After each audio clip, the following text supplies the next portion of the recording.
This story contains themes that some listeners may find unsettling. The day it appeared, David Miller was running late. Not wildly late, just enough that his usual meticulously planned morning routine was off by a critical 10 minutes. He'd spilled coffee on his tie, then spent too long trying to convince his golden retriever, Gus, that no, the squirrels outside were not, in fact, plotting world domination. So instead of his usual tranquil drive down Elmwood Avenue, a route he'd traveled twice a day for 15 years, David was navigating the slightly busier, slightly more direct path through the heart of Oakhaven.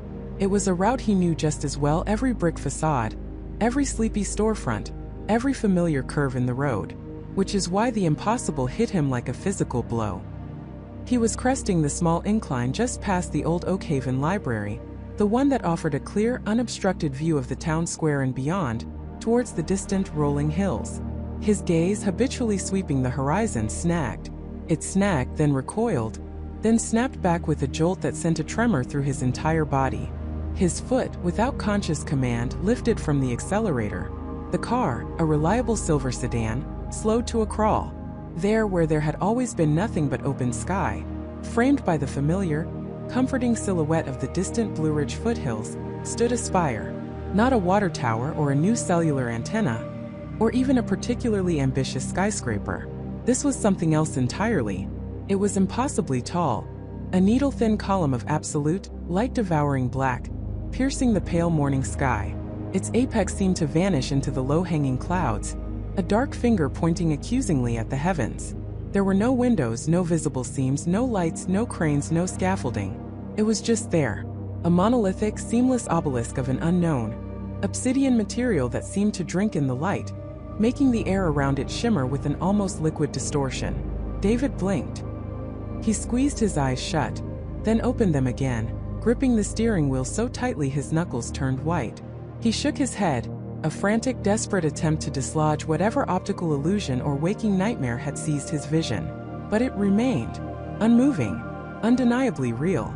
A cold, knotting sensation began to spread in his stomach, quickly blossoming into a full-blown dread that tasted metallic and sharp. He knew Oakhaven. He knew its skyline. He'd seen it every single day of his adult life. That spire, that impossible, terrifying structure. It wasn't there yesterday. He would stake his life on it. He would stake everyone's life on it. He wasn't the only one seeing it. Ahead, a delivery truck had swerved slightly, its driver craning his neck, mouth agape. A woman pushing a stroller on the sidewalk had stopped dead, her hand flying to her mouth, her eyes wide with a terror that mirrored David's own.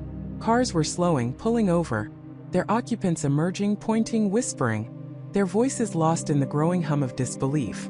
David finally managed to pull his car to the side of the road, his hands trembling so violently he fumbled the gear shift. He killed the engine, the sudden silence in the cabin amplifying the frantic thumping of his own heart. He got out, joining the growing throng of confused, frightened residents. "What is that?" someone choked out, their voice barely a whisper. "It wasn't there," another person mumbled, echoing David's own desperate thought. "Where did it come from?" a woman cried, her voice rising in a panicked register.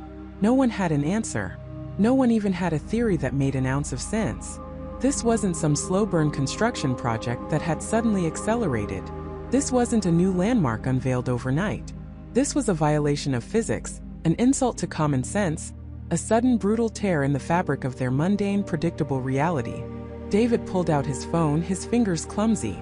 He scrolled through his news apps, then opened a browser typing Oakhaven New Structure, and then with a growing sense of surreal desperation, Giant Black Spire Oakhaven. Nothing. Not a single mention. The internet, that vast, all-knowing repository of information, was silent. It was as if no one else in the world, beyond this small, stunned gathering in Oakhaven, had noticed that a colossal alien monument had materialized out of thin air. He tried calling his wife, Emily, but his hands were shaking too much to dial properly. He paused, took a deep, shuddering breath, and tried again. The phone rang once, twice, then Emily's calm, cheerful voice answered. "Hey honey, everything okay? You're going to be late for work if you don't hurry." "Emily," David started, his voice a strained croak. "Emily, look outside. Do you see it?" There was a beat of silence on the other end, then a sharp gasp. "Oh my God, David, what is that?" Her voice, usually so steady, was laced with a raw, disbelieving terror. "I don't know," David whispered, the words catching in his throat. "It wasn't there yesterday, Em. It just appeared." He could hear the distant, rising wail of sirens now, faint at first, then growing louder, closer. Emergency services, finally responding to the collective panic. But what could they do? How do you respond to something that defies all explanation, all precedent? You can't cordon off a phenomenon. You can't evacuate a town from its own sky. He looked back at the spire. It was utterly featureless. No doors, no windows, no visible means of entry or egress. The surface was impossibly smooth, reflecting nothing, absorbing everything. It seemed to drink in the light, making the morning appear dimmer, colder, even though the sun was rising steadily. It rose from the ground with an unsettling finality, a dark, silent sentinel. Didn't belong. It was a foreign entity, a cancerous growth on the familiar landscape of Oakhaven. Its sheer scale was dizzying. From this distance, several miles away, it still dominated the horizon, a colossal vertical scar. He tried to estimate its height, but his mind simply couldn't grasp it. It dwarfed the tallest buildings in nearby cities, making them seem like toys. It made the Blue Ridge Mountains, usually so imposing, feel like mere foothills. A profound, unsettling silence emanated from it, an oppressive stillness that seemed to draw the very sound out of the air. Even with the growing chaos around him, the murmuring crowds, the approaching sirens, the distant shouts, David felt an eerie quiet settling over him, a quiet that came from the spire itself. It was a quiet that wasn't peaceful, but profoundly menacing. He felt a primal fear, a fear that burrowed deep into his bones, telling him that this wasn't just a strange occurrence. This was something fundamentally wrong, something that had irrevocably altered their world. This wasn't a natural phenomenon, nor was it human-made. It was an intrusion, an announcement, a silent, terrifying declaration that everything they thought they knew about their reality was utterly, completely false. The spire stood sentinel, a silent, dark judgment on their unsuspecting town. And David, along with every other resident of Oakhaven, was now living in its shadow. He knew with a certainty that chilled him to his core, that his life, their lives, would never be the same. The question wasn't just what it was or how it got there. The terrifying question was why. And what would it do next? The question wasn't just what it was or how it got there. The terrifying question was why. And what would it do next? Michael stumbled backward, his hands instinctively reaching out to brace himself against the cold, smooth granite of his kitchen counter. His breath hitched in his throat, a raw, ragged sound that seemed to echo in the sudden, oppressive silence of his home. The phone, still clutched in his trembling hand, felt like a dead weight. He couldn't remember dialing, couldn't remember who he'd intended to call. His mind was a frantic, buzzing swarm of disbelief and primal fear. He closed his eyes, squeezing them tight, willing the monstrous structure to vanish, to dissolve back into the impossibility from which it had sprung. He opened them again. It was still there, looming, unyielding. "Jessica," he choked out, his voice a hoarse whisper, barely audible even to himself. He needed her to see it, to confirm he wasn't losing his mind. He needed her to tell him it was a dream, a hallucination, a trick of the light. But deep down he knew she couldn't. He knew it was real. He ran to their bedroom, the floorboards creaking under his frantic steps, each sound amplifying the frantic thrumming in his ears. Jessica stirred awake as he burst through the door, her eyes fluttering open, soft with sleep. "Michael? What is it? What's wrong?" Her voice was laced with concern, a stark contrast to the terror seizing him. He didn't answer, couldn't. He just grabbed her arm, pulling her out of bed with a desperate urgency that shocked her fully awake. "Come on. You have to see this. Outside. Now." Confused and still half asleep, Jessica followed him, her steps hesitant. As they reached the living room window, Michael pointed with a shaking finger. "Look." Her gaze followed his, drifting past the familiar oak tree, past the neighbor's neatly trimmed lawn, and then upwards. Her eyes widened slowly at first, then snapped open in a gasp that was sharp and utterly devoid of air. Her hand flew to her mouth, muffling a nascent scream. The color drained from her face, leaving it ashen. "No," she whispered, the single word a breathy exhalation of pure horror. "No, that's impossible." But it wasn't. It stood there, a colossal obsidian needle piercing the pale morning sky, its peak lost in the wisps of clouds that now seemed to cling to it like frightened moths. It was utterly alien, a stark, brutalist monument to an unknown power. The surface seemed to absorb the nascent sunlight, giving back no reflection, only a deeper, more profound darkness. It wasn't built, it was. They stood side by side, pressed against the window, two small figures dwarfed by the impossible reality outside. The initial shock slowly began to give way to a bewildering array of questions. Where had it come from? How had it appeared overnight without a sound, without a tremor, without anyone noticing? What was its purpose? And most terrifyingly, what did it want? A faint commotion began to filter in from outside. A car door slammed. A dog barked a frantic, almost hysterical sound. Then a human voice, sharp with disbelief, cut through the morning stillness. "What in God's name is that?" Jessica flinched, pulling back from the window as if the voice had been directed at them. Others see it," she murmured, her voice barely audible. "It's not just us." That thought, meant to be reassuring, only amplified the terror.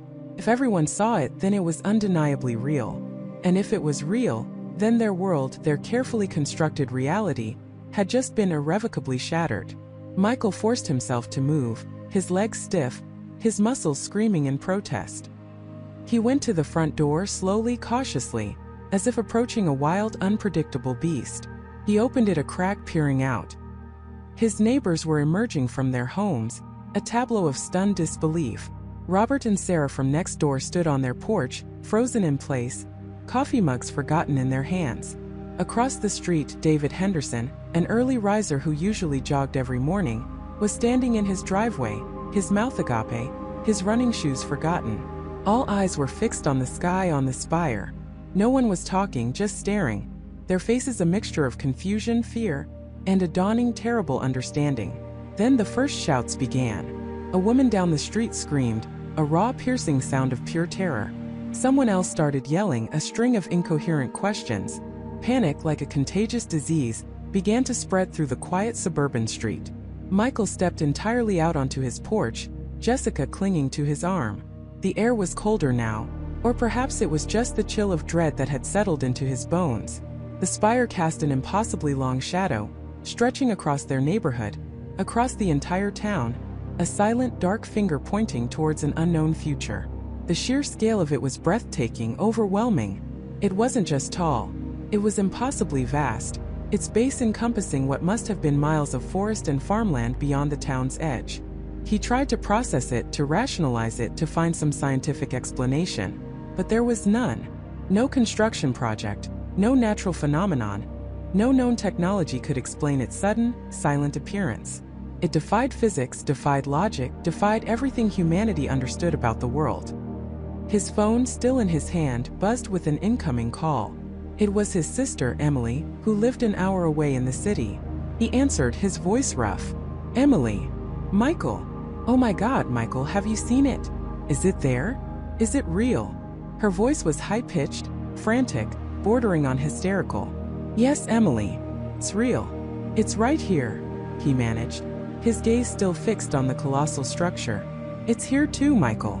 We can see it from our apartment. It's huge. What is it? What's happening?" The realization hit him like a physical blow. It wasn't just their town. It wasn't just their region. If Emily could see it from an hour away, then this was an event of unimaginable scale. This wasn't local news. This was global. The world had woken up to an impossible new reality. Sirens began to wail in the distance, faint at first, then growing louder, closer.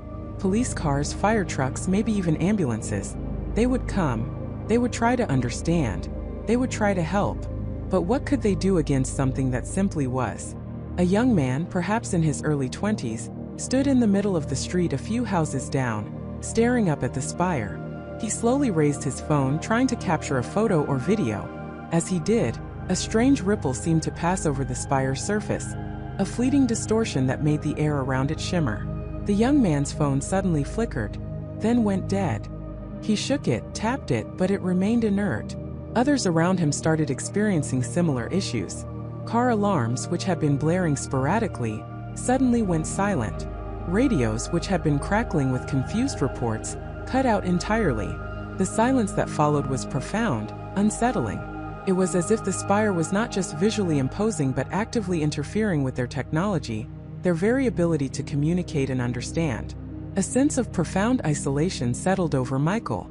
They were cut off from information, from each other, from the world. Left alone with this impossible monolith, Jessica pulled him closer, her body trembling. "Our children," she whispered, her voice choked with fear. "What about Sarah and Daniel? They're still asleep." The thought of their kids, innocent and oblivious in their beds, brought a fresh wave of terror. How do you explain this to a child? How do you protect them from something that defies all understanding, something that has simply materialized to shatter their world? Michael held her tight, his eyes still fixed on the Spire. It stood there, utterly indifferent to the panic it had sown, to the shattered peace of 1,000 towns. It offered no explanation, no sign of its intent. It simply existed, a silent, terrifying question mark etched against the sky. The initial shock was giving way to a bone-deep dread, a chilling certainty that this was not a temporary anomaly. This was permanent. This was the new normal. And the unsettling truth was, they knew absolutely nothing about it. Not what it was, not where it came from, and certainly not what it planned to do. The world had changed irrevocably, and the future, once a comforting certainty, was now a gaping, terrifying void. The immediate aftermath was a maelstrom of confusion and terror. Governments, initially paralyzed by the sheer impossibility of the event, scrambled to reassert control. Emergency broadcasts blared across every channel, urging calm, providing little. Major cities worldwide implemented unprecedented lockdowns. Airports became ghost towns overnight, their runways silent monuments to a past era of seamless global travel. The internet, usually a vibrant, chaotic tapestry of human connection, transformed into a single, overwhelming scream of speculation, fear, and desperate prayers. Conspiracy theories bloomed like malignant weeds, each more outlandish than the last, attempting to graft a familiar narrative onto an utterly alien reality. Within hours, the world's most powerful nations pooled their resources, forming an unprecedented international coalition. It was dubbed the Spire Initiative, a name that sounded official, weighty, and utterly inadequate for the task at hand. Its headquarters, a hastily fortified bunker beneath the Pentagon, buzzed with the nervous energy of the world's leading minds. Physicists, linguists, military strategists, xenobiologists, all staring blankly at projected images of the colossal structure. One such mind belonged to Dr. Evelyn Reed. Evelyn was an astrophysicist, known for her groundbreaking work on theoretical wormholes and quantum entanglement, a field so abstract it often felt closer to philosophy than science. She'd been pulled from her solitary research lab at Caltech, her protests about an unfinished paper on space-time singularities brushed aside with an urgency that left no room for debate. Now she sat in a sterile conference room, the hum of the ventilation system a stark contrast to the buzzing silence in her own mind. Her sharp, analytical gaze, usually alight with intellectual curiosity, was now shadowed by a profound unease. She kept running simulations in her head, trying to reverse engineer the Spire's appearance, to find a single logical explanation. There were none. Dr. Reed, a stern voice cut through her thoughts. General David Miller, a man whose face was etched with decades of military discipline, stood at the head of the table. Your expertise in theoretical physics is paramount. We need to understand how something of this magnitude could simply manifest. Evelyn adjusted her glasses. General, with all due respect, manifest is a theological term, not a scientific one. From a purely physics standpoint, the energy required for an object of this mass to appear instantaneously out of nothing would be catastrophic. It should have disrupted the entire planet's gravitational field, caused seismic events on an unimaginable scale, or simply incinerated everything within miles. Yet it sits there, perfectly still, perfectly silent. That was the terrifying paradox. The Spire, a behemoth of impossible scale, had arrived with the silence of a whisper. Its sheer existence defied every known law of physics. Initial attempts to gather data were met with baffling results. Drones equipped with the most advanced sensors were dispatched. As they approached the Spire, a strange phenomenon occurred. At approximately 500 meters from its surface, their navigation systems would glitch, their cameras would fuzz, and then without warning, they would simply power down, drifting silently to the ground. Recovery teams operating under strict protocols found no physical damage, no EMP burst, just inert machinery. It was as if the Spire had simply absorbed their functionality. Human crewed reconnaissance was out of the question after the drone incidents. The risk was too high, the unknowns too vast. Instead, a perimeter was established, miles wide, patrolled by military forces who looked more bewildered than resolute. They stood guard against an enemy they couldn't comprehend, a silent titan that offered no threat, yet radiated an omnipresent sense of dread. From a distance, high-powered telescopes and spectral analyzers were trained on the structure. The Spire was a uniform, matte black, absorbing nearly all light, reflecting nothing. Its surface appeared seamless, without joints, windows, or any discernible features. It was not metallic, not crystalline, not organic. It was nothing they could categorize. Spectral analysis yielded no known elements, only a series of complex, oscillating energy signatures that defied interpretation. It was as if its very material existed in a state unknown to humanity, a fabric woven from the threads of a different reality. Days bled into a week. The initial global panic subsided into a pervasive, grinding anxiety. People stayed indoors, glued to news channels that recycled the same limited information, punctuated by increasingly urgent pleas for calm. The world held its breath, waiting for the Spire to do something. Anything. Evelyn, along with a small team of equally frustrated scientists, worked around the clock. They theorized, they argued, they ran simulations until their eyes burned. "It's a communication device," offered Dr. Ben Carter, a brilliant but perpetually agitated linguist, running a hand through his already disheveled hair. "A beacon. It's waiting for us to respond." "Respond with what, Ben?" Evelyn retorted, gesturing at the complex equations scrawled across a whiteboard. "We can't even tell what it's made of, let alone discern if it has a language. It doesn't emit signals, it doesn't react to ours. It's a cosmic silent treatment." "But what if its silence is a signal?" Ben pressed. "What if its very presence is the message? A challenge? A test?" Their theories, however imaginative, always crashed against the same insurmountable wall, the Spire's utter inertness. Simply was. Then came the first verifiable anomaly that wasn't just equipment failure. A geological survey team, operating just outside the established drone exclusion zone, reported a strange phenomenon.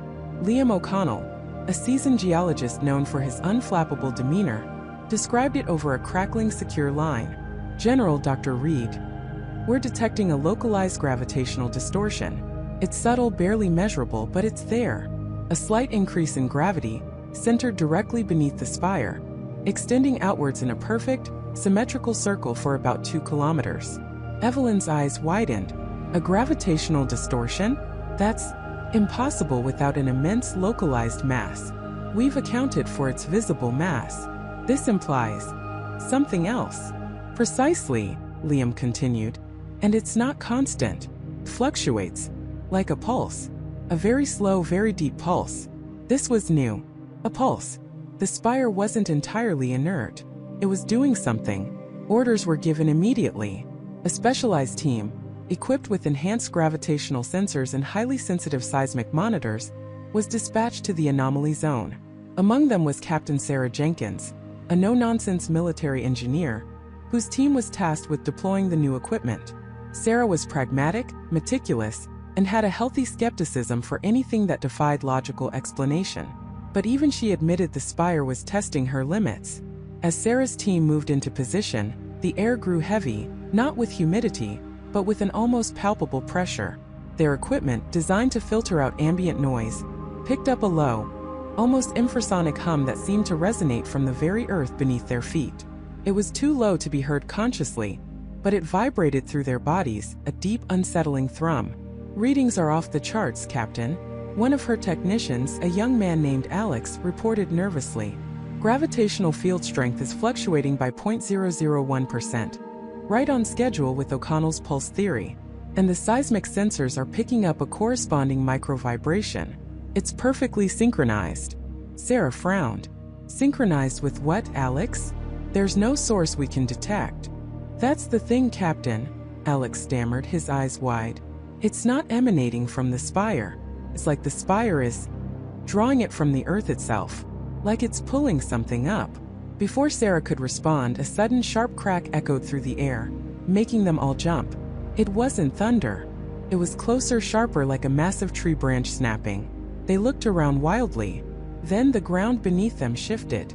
Not a violent earthquake, but a slow, deliberate heave, like the earth itself was taking a deep, shuddering breath. A fissure no wider than a pencil line snaked across the dry soil a few yards away.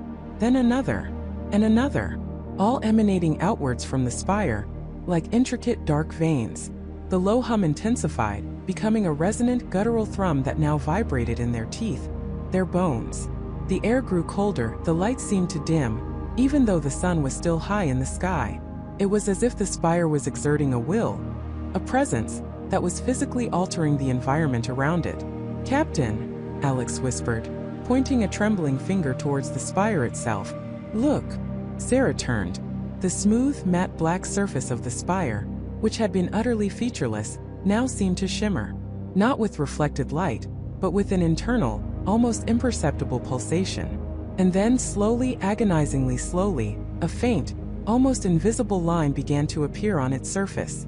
It was hairline thin, perfectly vertical, stretching from its base to its unseen summit, like a microscopic seam. It was too subtle to be seen by the naked eye from miles away, but up close, under the intense scrutiny of their equipment, it was unmistakably there. A line, on a structure that had been declared absolutely seamless. The spire was not inert. It was not silent. It was doing something, and that something was just beginning. The initial question of what it was rapidly being replaced by a far more terrifying one. What was it opening? The world held its breath, unaware that the spire's true nature was far more insidious, far more active, than anyone could have possibly imagined. The future, once a terrifying void, was now taking on a definite, chilling shape. A shape that promised to unravel not just humanity's understanding of the universe, but the very fabric of its existence. Eve than anyone could have possibly imagined. The future, once a terrifying void, was now taking on a definite, chilling shape. A shape that promised to unravel not just humanity's understanding of the universe, but the very fabric of its existence. The chilling shape revealed itself not as an invading force, but something far more insidious. A parasitic anchor. Data streamed from the probes, painting a terrifying picture of the spire's true nature. It wasn't merely a structure. It was a vast, complex mechanism, humming with an energy unlike anything known to science. Its purpose, initially a terrifying enigma, began to coalesce into a single horrifying truth. It was rewriting reality. Not physically, not with explosions or grand displays, but subtly, fundamentally, from the quantum up. The world's response was immediate and unprecedented. The United Nations Security Council, in a rare unanimous vote, established the Ether Initiative, a global task force comprised of the brightest minds in physics, xenolinguistics, quantum computing, and military strategy. Their mandate was simple, yet impossibly complex. Understand the spire, contain its influence, and, if possible, neutralize it before it completed whatever cosmic blueprint it was enacting. Dr. Eleanor Vance, a theoretical physicist whose work on alternate dimensions had once been relegated to fringe conferences, found herself at the epicenter of humanity's last stand. Her sharp, analytical mind, usually at ease with abstract concepts, now grappled with a tangible threat that defied every law of physics she knew. She stood before a holographic projection of the spire, its impossible geometry rotating slowly, its surface a shifting tapestry of unknown alloys and pulsating light. "It's not just absorbing energy," she told Colonel David Miller, head of the military operations for the initiative, her voice tight with a mixture of awe and dread. "It's transmuting it. And the output, it's not energy. It's information. Or rather, instructions." Colonel Miller, a man whose career had been defined by tangible threats and calculable risks, ran a hand over his close-cropped hair. "Instructions for what, Doctor? To build a bigger spire? To open a portal?" Eleanor shook her head slowly. "No, Kenel. Instructions for reality itself. It's like a cosmic compiler. It's taking the fundamental constants of our universe, gravity, electromagnetism, even the speed of light, and it's subtly, imperceptibly, altering their values. It's changing the very rules of the game." The implications were staggering. If the spire continued its work, the universe as humanity knew it would simply cease to be. The sun might flicker out, not because it ran out of fuel, but because the laws governing nuclear fusion had been subtly tweaked. The very atoms of their bodies might destabilize, not from radiation, but because the strong nuclear force had been minutely lessened.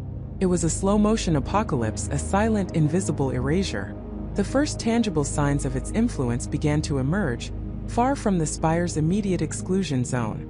In rural Nebraska, a farmer named Michael Jenkins reported his prize-winning corn crop was growing not upwards, but sideways, defying gravity and photosynthesis in a grotesque, spiraling helix. In a quiet suburb of Ohio, families woke to find their houses subtly shifted, doors opening into walls, staircases leading to ceilings, familiar rooms reconfigured into M.C. Escher nightmares. These weren't hallucinations. They were physical, verifiable alterations, localized and seemingly random, yet undeniably linked to the Spire's escalating activity. Jessica Hayes, a brilliant computational linguist brought in to analyze the complex energy signatures emanating from the Spire, had made a terrifying breakthrough. She discovered that the Spire wasn't just emitting random noise. It was broadcasting a structured, incredibly dense data stream. "It's a language," she explained, her face pale from days without sleep, "but not one designed for communication between beings. It's a language of creation, a blueprint for existence." She projected a series of intricate symbols onto the main screen, patterns that pulsed with an unsettling inner light. I cross-referenced some of the recurring motifs with ancient texts, forgotten mythologies, even some obscure quantum entanglement theories. And I found a terrifying correlation. Her fingers flew across her keyboard, bringing up an ancient Sumerian tablet fragment, its cuneiform script eerily mirroring a section of the Spire's data stream. This tablet describes a world weaver, a cosmic entity that, in their mythology, would periodically restitch the fabric of the cosmos. They spoke of the great unraveling and the new design. Colonel Miller scoffed. "Ancient myths, Jessica? We're dealing with something real, something that's turning corn into whatever that Nebraska abomination is." "With all due respect, Colonel," Eleanor interjected, "humanity has always tried to rationalize the incomprehensible through myth. What if these myths aren't just stories, but distorted echoes of past encounters? What if this world weaver isn't a god, but a highly advanced, automated cosmic terraforming device that's been doing this across galaxies for eons?" The idea hung heavy in the air, chilling them to the bone. If this was a routine cosmic process, an automated system designed to reformat universes, then humanity was less an obstacle and more an inconvenient glitch, destined for deletion. The Ether Initiative launched its most ambitious project yet, a direct, physical interaction with the Spire, using a modified deep-sea submersible, repurposed for traversing the Spire's strange energy field. A small elite team was dispatched. Their mission, to deploy a specialized quantum sensor package directly onto the Spire's surface, hoping to gain more precise data, perhaps even find a weakness. The team leader, Captain Mark Jensen, a decorated astronaut with nerves of steel, piloted the submersible, its reinforced hull groaning under the immense unseen pressures of the Spire's field. Inside, the air hummed with static, and the instruments flickered erratically. "Approaching target zone," Mark radioed back to base, his voice distorted by interference. "Energy readings are off the charts. It feels alive." Suddenly, the submersible lurched violently. Alarms blared. "We're losing primary power," Mark shouted, wrestling with the controls. Outside, the Spire's surface, once merely pulsating, now seemed to ripple like disturbed water. Strange geometric patterns previously unseen began to bloom across its metallic skin, glowing with an intense, sickly violet light. Back at the command center, Eleanor watched the telemetry plummet. "What's happening, Mark? Report." "It's reacting." Mark's voice was strained, filled with a primal fear. "The patterns, they're moving towards us. It's not just a structure, Eleanor. It's defending itself." On the main screen, the live feed from the submersible's external cameras showed the Spire's surface patterns converging on the craft. They weren't just patterns, they were intricate, crystalline structures, growing rapidly, attempting to engulf the submersible. It was as if the Spire was generating a physical immune response. "Attempt evasive maneuvers, Captain," Miller barked into his mic. "I'm trying, sir. But it's locking onto us. The field is too strong." Then the feed cut out. The telemetry flatlined. A collective gasp echoed through the command center. Eleanor's hands flew to her mouth, her eyes wide with horror.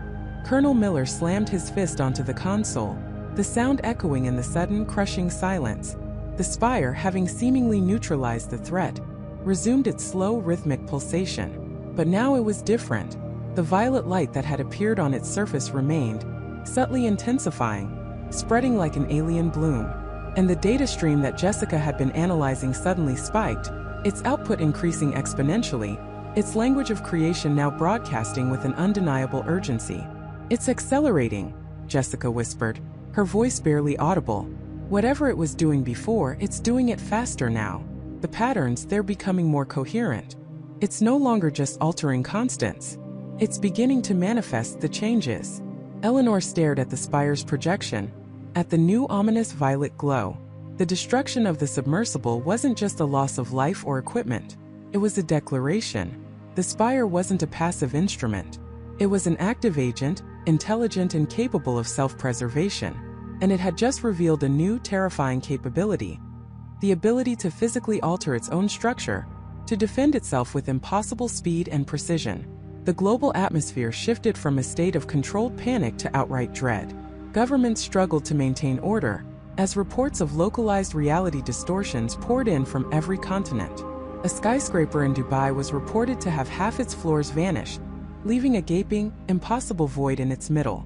In the Amazon, an entire section of rainforest simply inverted, trees growing downwards into a sky-mirroring river, its fish swimming upside down along the canopy floor. These weren't isolated incidents, they were a systemic unraveling. The Spire was not merely altering constants, it was actively testing its new reality, experimenting with the very fabric of existence like a child dismantling a toy. The Ether Initiative, reeling from the loss of Captain Jensen and his crew, found itself facing an impossible dilemma. Every attempt to physically interact with the Spire had met with catastrophic failure. Electronic countermeasures were absorbed or rendered inert. High-energy projectiles simply dissipated upon impact with the Spire's expanding energy field. It was as if the Spire operated under a different set of physical laws, rendering humanity's most advanced weaponry and scientific tools utterly useless. Dr. Vance, her exhaustion etched deep into her face, paced the command center.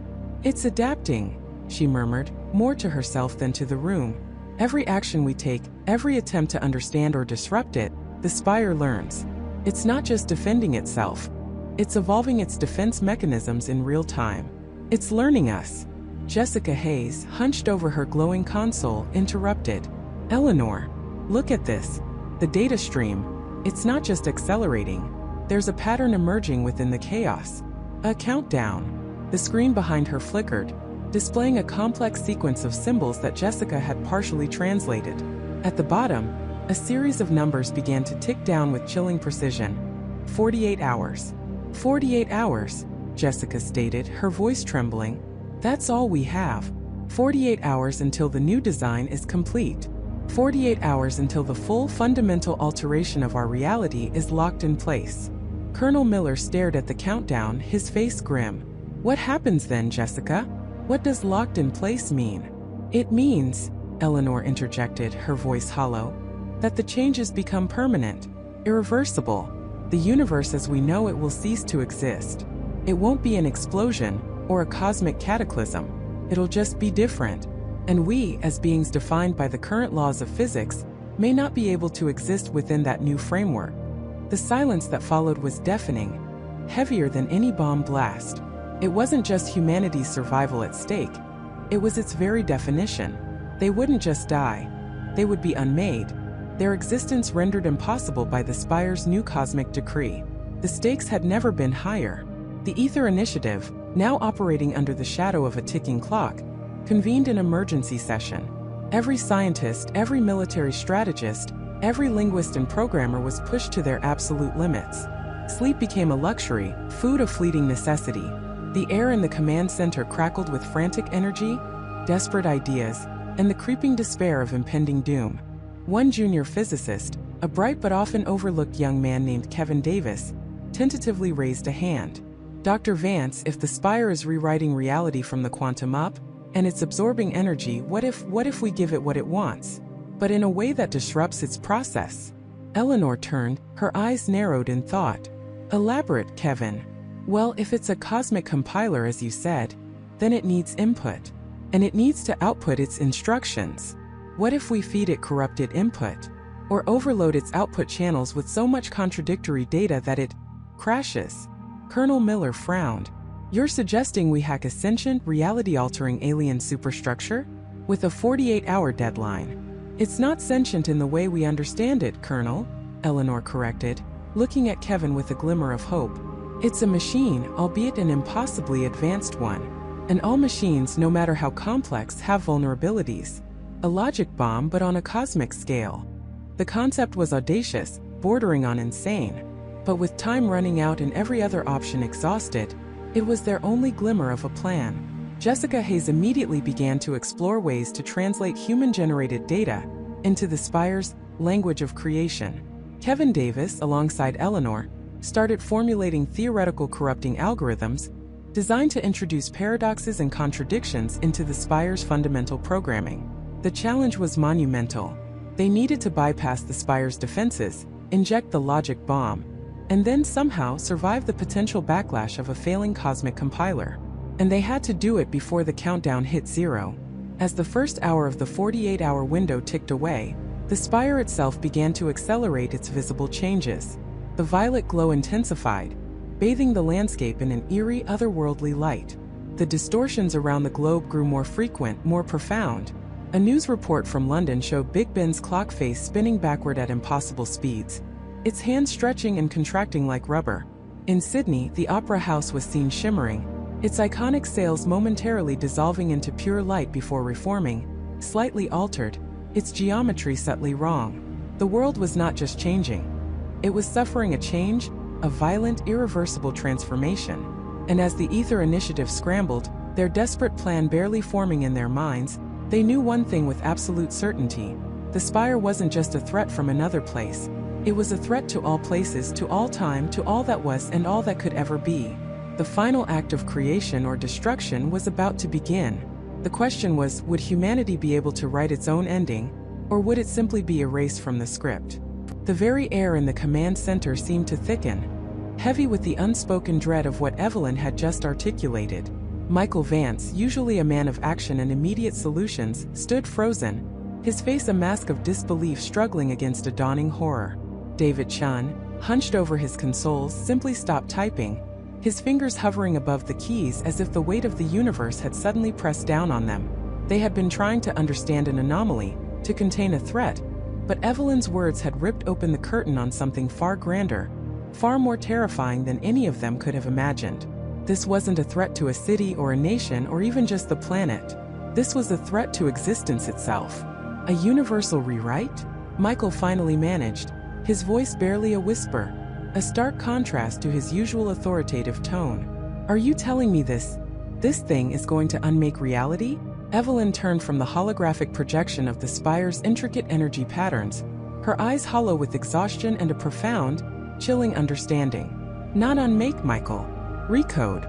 Restructure. Imagine the fundamental laws of physics, the very fabric of space and time, as lines of code in a cosmic program. The Spire, it appears, is the compiler. And the architects, they're the programmers. David, shaking himself from his stupor, pointed at a rapidly updating graph on one of his screens. The energy output. It's not just increasing, Dr. Reed. It's becoming more coherent, more purposeful. The fluctuations we were seeing, the seemingly random spikes, they're starting to form complex repeating sequences, like a language emerging from static. He pulled up an audio overlay, and the low hum of the Spire, which had been a constant, unnerving presence, now seemed to pulse with a deliberate rhythm. It wasn't just a sound. It was a beat, a cadence, woven with the familiar, unsettling whispers, but now those whispers seemed to interlock, to build upon each other, forming intricate, almost melodic patterns that defied human comprehension but felt undeniably intentional. The whispers, they're evolving, Evelyn murmured, leaning closer to David's screen. They're not just background noise anymore. They're data. A broadcast. Or perhaps an instruction set. The implications were staggering. If the Spire was actively recoding reality, what would be the first signs? Would the sky turn green? Would gravity cease to exist? The answer, Evelyn grimly realized, was far more insidious. Changes wouldn't be dramatic, not at first. They would be subtle, imperceptible shifts, like a single pixel changing on a vast, intricate canvas. And then the reports started to trickle in. Not from the immediate perimeter, but from locations hundreds, even thousands of miles away. A woman in Kansas reported her reflection in a mirror briefly showed a different hairstyle, one she'd never had.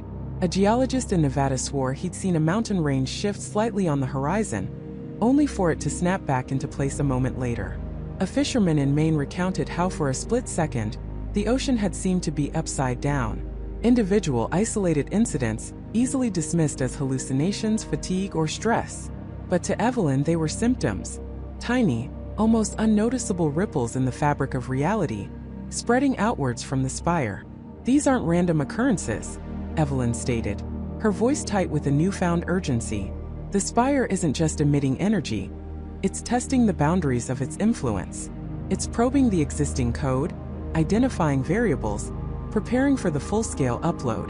Michael slammed his fist on a nearby console, the sound echoing in the tense silence. "Testing? Preparing? We don't have time for preparations. We need to understand what it wants. What kind of reality are these architects trying to build? A better one? A worse one? Or just different?" "We're trying to decipher that, Michael," David interjected, his fingers flying across the holographic keyboard again. "I'm running a multivariate analysis on the coherent energy patterns from the spire, cross-referencing them with every known cosmological constant, every quantum theory, every mathematical sequence we have. If it's a language, it's one that speaks in the fundamental truths of the universe." As David worked, Evelyn refined her own grim hypothesis. The spire wasn't just a machine, it was a process, a cosmic editor. And the architects, whoever or whatever they were not simply observing. They were acting. They saw a flaw, an inefficiency, a deviation in the current reality, and they sought to correct it. But what constituted a flaw to an entity capable of rewriting existence? Was it humanity itself? Was it the very concept of chaos or free will? The whispers intensified, their intricate patterns now overlaid with what sounded disturbingly like faint, distorted human voices, speaking in a multitude of languages, all at once, just beneath the surface of the primary spire hum. It was like hearing fragments of conversations from across time and space, filtered through a cosmic static. David isolated one sequence, enhancing it. "Listen to this, Dr. Reed. This specific frequency, it's fluctuating in a way that correlates to human brainwave activity. Specifically, during periods of rapid REM sleep." Evelyn felt a cold dread crawl up her spine. Dream states? Why dream states? And here, David continued, zooming in on another data stream, this pattern, it's mirroring the neural network activity of decision-making processes. Complex, ethical dilemmas even. The implication was horrifying. The spire wasn't just observing the physical world. It was delving into the very consciousness of humanity, perhaps even harvesting its thoughts, its fears, its aspirations. Was it gathering data for the rewrite? Or was it something far more sinister? Something that sought to manipulate the very essence of human identity? Michael, seeing the grim realization dawning on Evelyn's face, stepped forward. "So what's the play, Evelyn? We can't just sit here and let it, whatever it is, happen. We have to do something. Is there a way to disrupt it? To communicate with it? To shut it down?" Evelyn shook her head slowly. Disrupting it without understanding its full function could have catastrophic, unforeseen consequences. Imagine trying to fix a complex operating system by just pulling the plug. You might crash the whole network or worse, corrupt the entire system beyond repair. We need to understand the intent, the specific parameters of this rewrite. What variables are they changing? What is the desired outcome? Desired outcome? Michael scoffed, running a hand through his hair. The desired outcome might be a universe without us in it, Evelyn. Or a universe where we're just puppets in their play. The whispers pulsed again, a sudden sharp intake of sound, and then a profound silence fell over the command center, broken only by the hum of the spire and the frantic whirring of David's equipment. For a moment, even the distant, subtle reality glitches seemed to cease. Then, a new pattern emerged from the spire's energy output, one that David had never seen before.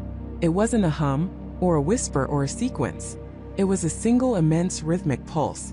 "Oh no," David breathed, his eyes wide with terror as he zoomed in on the new data. "It's accelerating. Rapidly. The coherent energy patterns they're consolidating. This isn't a test anymore. This is the activation sequence. Evelyn rushed to his side, her gaze fixed on the screen. The rhythmic pulse was growing stronger, faster, like a gigantic cosmic heart beginning to beat. On a separate monitor, a countdown timer, extrapolated from the Spire's energy signature, flashed into existence. It wasn't counting down days or even hours. It was counting down minutes. 23 minutes, 47 seconds, David announced, his voice strained. Until the Spire reaches critical mass. Until the rewrite begins in earnest. Michael stared at the timer, his jaw clenched. 23 minutes. 23 minutes until humanity faced an existential reckoning. Not from an asteroid or a war, but from an unseen intelligence wielding a force beyond their comprehension. 23 minutes until the very definition of reality, of them, could be erased from the script. There has to be something, Michael said, his voice filled with a desperate resolve. A weakness. A backdoor. An override. Something. Evelyn's mind raced, frantically sifting through every piece of data, every theory, every impossible scenario. The whispers, the dream states, the decision-making patterns. What if it wasn't just data harvesting? What if it was something else? What if the architects weren't just rewriting but listening? David, Evelyn said, her voice sharp with a sudden audacious idea. Can you isolate the most complex, most intricate pattern in those whispers? The one that correlates with human consciousness? Can you send a signal back? Not an attack, not a disruption. A message. David looked at her, then at the rapidly ticking countdown timer. A message? What kind of message, Dr. Reed? To what? And with what? A question, Evelyn replied, her eyes fixed on the Spire's terrifying countdown. A fundamental question about existence. A challenge to their premise. And we'll send it with everything we have. Every piece of human creativity, every act of love, every moment of suffering, every dream, every paradox. We'll send them us. Michael stared at her, then back at the timer. It was insane. It was suicidal. But it was also the only thing they hadn't tried. The only potential path that didn't involve blind destruction. 22 minutes, 15 seconds, David reported, his fingers already flying across the consoles, preparing for the most audacious, desperate act in human history. The Spire pulsed, its rhythm accelerating, its hum rising in pitch, and the faint, distorted voices in the whispers seemed to coalesce, as if billions of consciousnesses were converging into a single, overwhelming chorus. The final act was upon them, and humanity's only hope might lie in a conversation with the architects of reality, a conversation they might not survive, a conversation that would either save them or condemn them to be rewritten into oblivion. The air crackled with the weight of that truth, a truth so immense it threatened to crush them before they even took a step. Oblivion. Not a slow decay, but an instantaneous surgical erasure. The realization that their entire existence hung by the thinnest thread, dependent on the whim of entities they couldn't comprehend, was a terror far deeper than any monster or natural disaster. They looked at each other, their faces etched with a desperate resolve. There was no going back, no other path. The Spire, now a stark, inescapable monument against the bruised sky, beckoned them. It was a beacon of both doom and their only conceivable salvation. Their leader, a man whose pragmatism had always been their anchor, now seemed to carry the weight of the world on his shoulders, his gaze fixed on the impossible structure. Another, a woman of science, her usual analytical calm replaced by a flicker of raw fear, adjusted the specialized gear they'd somehow cobbled together from the remnants of their research, devices designed to analyze anomalous energy signatures, now repurposed for an encounter with gods. A third, younger but with an unyielding spirit, clutched a modified sensor, its readings already screaming nonsense. And the fourth, a historian, felt the chilling irony. Humanity's end might be written not in ancient texts, but in lines of alien code. They moved, a small, defiant procession against the encroaching twilight. The ground beneath their feet felt strangely insubstantial, as if reality itself was already thinning, preparing for its ultimate unraveling.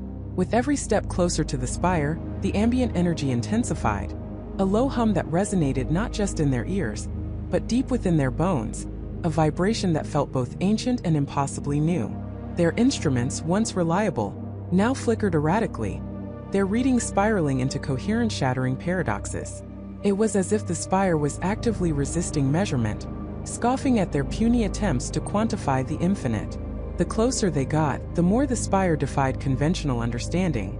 It wasn't merely tall, it was immeasurable. Its surface, a seamless obsidian, seemed to absorb not just light, but their very perception, bending and distorting the landscape around it. Perspective shifted, distances warped. What appeared to be a mile away one moment felt like it was directly before them the next, only to recede again. It was a conscious manipulation of space, a taunt from its unseen masters. Finally, they stood at its base, craning their necks to gaze up its impossible height. There was no visible entrance, no seam, no door. It was a monolith, a perfect, unbroken surface stretching into the ether. Despair began to creep in, a cold tendril gripping their hearts. How could they converse with something they couldn't even access? Then the woman of science, her eyes narrowed in concentration, pointed. "Look," she whispered, her voice barely audible above the Spire's growing hum. Where she pointed, a faint shimmer had begun to manifest. It was not a physical opening, but a distortion in the air itself, like heat haze over asphalt, but colder, deeper, a void within the void. It pulsed with a subtle rhythmic beat, a silent invitation or perhaps a warning. It felt less like an entrance and more like a tear in the fabric of their reality, deliberately created for them. With a shared glance of understanding and trepidation, they approached the shimmering anomaly. The air grew heavy, thick with an unidentifiable scent. Ozone, metal, and something else, something profoundly alien, like the smell of pure thought. As their leader reached out a trembling hand, the shimmer parted, not physically, but perceptually, revealing not a tunnel or a room, but an expanse of shifting light and shadow that defied spatial logic. It was an entrance to somewhere beyond their universe. Stepping through was like falling upwards and sideways simultaneously. Their senses screamed in protest. Gravity became a suggestion, light an abstract concept, and sound a symphony of frequencies they couldn't process. For a disorienting moment, they were nothing but consciousness adrift in a sea of pure data, their individual identities dissolving into a collective awareness of overwhelming information. It was an assault on everything they knew about existence.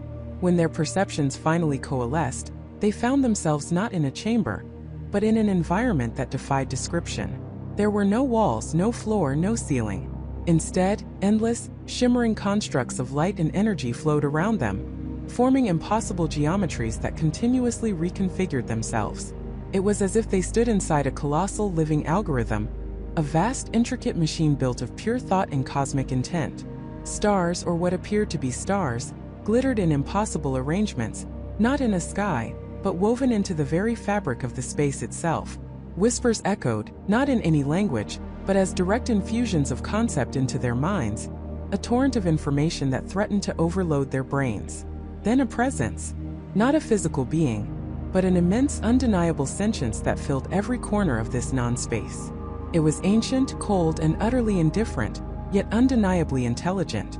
It was the architects. They communicated not with words, but with an immediate, overwhelming transfer of understanding directly into their consciousness. It was a dialogue of pure thought, and the first message was delivered with the force of a cosmic hammer blow. Asterisk anomaly detected. Instability introduced. Correction protocol initiated. Asterisk. The words, or rather the concepts, resonated with a chilling finality. Anomaly. Instability. Correction. Humanity was not being judged, it was being processed. They were a glitch in a grand design, a flaw in the system. There was no malice, no anger, only the cold, unyielding logic of a cosmic debugger. Then came the next wave of understanding, a flood of information that explained everything and nothing all at once. The universe, as they knew it, was not a natural occurrence, but a meticulously crafted simulation, a vast, intricate program designed by the architects. They were the maintainers, the coders, the gods of this digital cosmos. And humanity, with its unpredictable free will, its chaotic emotions, its boundless capacity for both creation and destruction, had begun to introduce errors into the system, threatening the integrity of the entire simulation. The Spire itself was revealed to be a nexus, a focal point for the correction protocol, a conduit through which reality could be rewritten, stripped of its anomalies, purged of its errors. The rewrite into oblivion was not a threat, but a simple, straightforward function. A system reset, a factory default. Panic, cold and absolute, threatened to consume them. How could they argue with a force that saw them as nothing more than lines of faulty code? How could they plead for existence to entities that operated on pure, unfeeling logic? Yet, amidst the overwhelming despair, a flicker of something else emerged from the architect's consciousness, a faint, almost imperceptible deviation from their absolute logic. It was not an offer, but a condition. Asterisk, a variable exists. An unquantifiable element. Self-awareness beyond parameters. If this variable can demonstrate integration potential, the correction protocol may be adjusted. Prove your worth. Demonstrate your systemic value. Integrate or be purged. Asterisk. It was a test. A cosmic trial by fire. They weren't being asked to justify their existence, but to prove their utility within the architect's grand design. To integrate. To fit into their logical framework. But what did that even mean? How could chaos integrate with order? How could emotion align with pure data? Before they could fully process this terrifying conditional offer, the environment around them began to shift with greater intensity. The impossible geometries solidified, coalescing into distinct, yet still alien structures. They were not solid but seemed to be constructed of pure light and information, constantly reconfiguring, presenting a series of abstract challenges.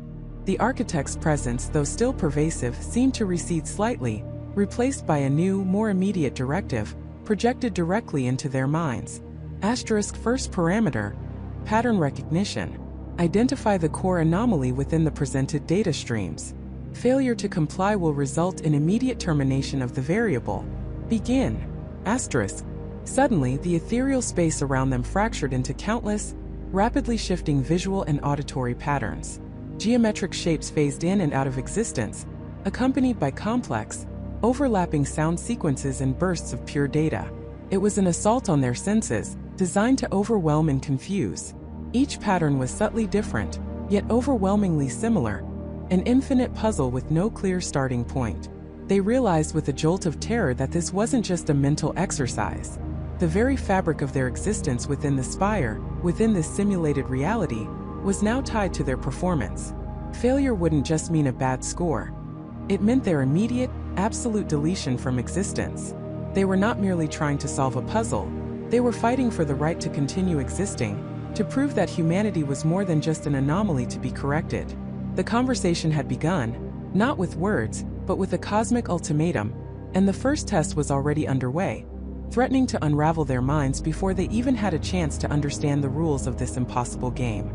The Spire was not just a conduit, it was a cosmic arena, and they were gladiators, forced to battle for their species' survival against the cold, indifferent logic of their creators. The cold, indifferent logic of their creators. The words echoed in Michael's mind, a death knell for everything he thought he knew, everything humanity had ever believed about its place in the universe. Jessica stood beside him, her face a mask of horrified understanding, her breath catching in her throat as if trying to swallow the impossible truth. They weren't explorers or even accidental tourists. They were contestants in a cosmic spectacle, and the prize was the continued existence of their entire species. A low thrum vibrated through the crystalline floor beneath their feet, a sound that seemed to originate from the very fabric of reality itself. The vast, cathedral-like chamber they found themselves in began to shift. Walls shimmered, the geometric patterns twisting and reforming, light coalescing into solid structures, then dissolving into pure energy. It was as if the Spire, now revealed as a living, breathing entity with a terrifying purpose, was preparing its next move. A holographic interface, previously dormant, flickered into existence before them. It wasn't a language they recognized, but a series of intricate, evolving symbols that pulsed with an internal rhythm. Yet, as they watched, the symbols began to resolve, morphing into a complex visual representation that, impossibly, conveyed meaning directly into their minds. It was not translation, it was direct cognition. The interface displayed a vast, intricate network, an impossibly complex maze woven from strands of light and shadow. Within it, tiny glowing nodes pulsed. One node, larger and brighter than the rest, was clearly designated as their objective. Another, equally bright, represented a threat or perhaps another participant. The Spire wasn't just showing them a map, it was laying out the rules of engagement. "It's a race," Jessica whispered, her voice hoarse. "Or a hunt."